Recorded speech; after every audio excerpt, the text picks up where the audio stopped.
Hello everyone, greetings dear. कैसे हैं बेटा आप सब? I hope you are always well. तो आपकी वर्कशीट है बेटा शिक्षा निदेशालय राष्ट्रीय राजधानी क्षेत्र दिल्ली की। वर्कशीट नंबर है 24 बेटा ये।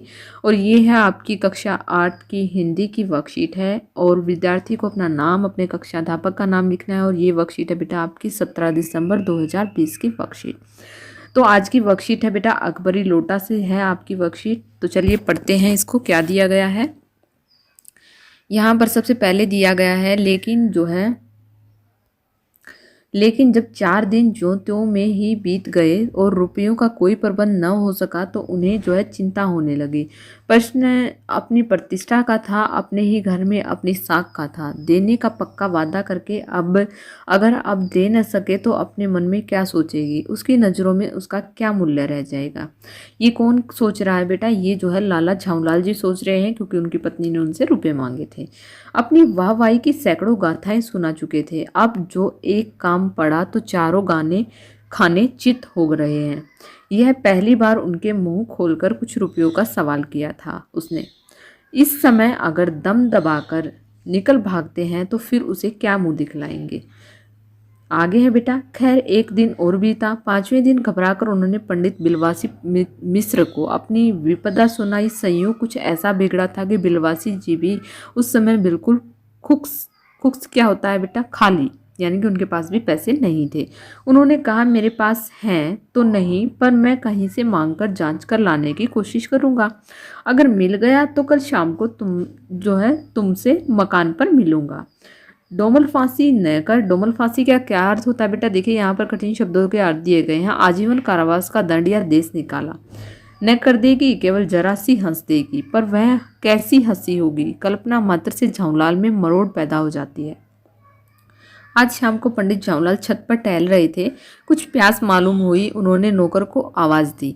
नौकर नहीं था, खुद उनकी पत्नी पानी लेकर आई। बिलवासी मिश्र को आना था, यदि न आए तो वही शाम आज थी। हफ्ते का अंतिम दिन। कल 250 रुपये या तो गिन देना या सारी हेकड़ी से हाथ धोना। हेकड़ी क्या होती है बेटा? हेकड़ी होती है अकड़। और यह सच है कि कल रुपया न आने पर उनकी पत्नी उन्हें या कहीं रुपये का प्रबंध वे न कर सके। यहाँ क्या है बेटा? यह सच है कि कल रुपया न आने पर उनकी स्त्री उन्हें या कहीं रुपये का प्रबंध वे न कर सके। तो यहाँ पर पंडित झाऊलाल जी परेशान हैं कि अगर रुपये का इंतजाम नहीं हुआ तो उनकी पत्नी उनका मजाक उड़ाएगी। सबसे पहला प्रश्न क्या है बेटा? पैसों का इंतजाम न होने पर झाऊलाल को कौन सी चिंता सता रही थी? तो चलिए करते हैं इसका आंसर।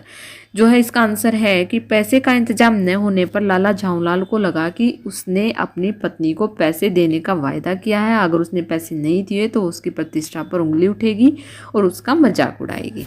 ये है बेटा प्रश्न नंबर 1 का उत्तर आपका। आगे है बेटा क्वेश्चन नंबर 2 है हमारा कि लाला जी के मित्र पंडित बिलवासी जी ने उनसे क्या वायदा किया था। तो चलिए करते हैं इसका उत्तर।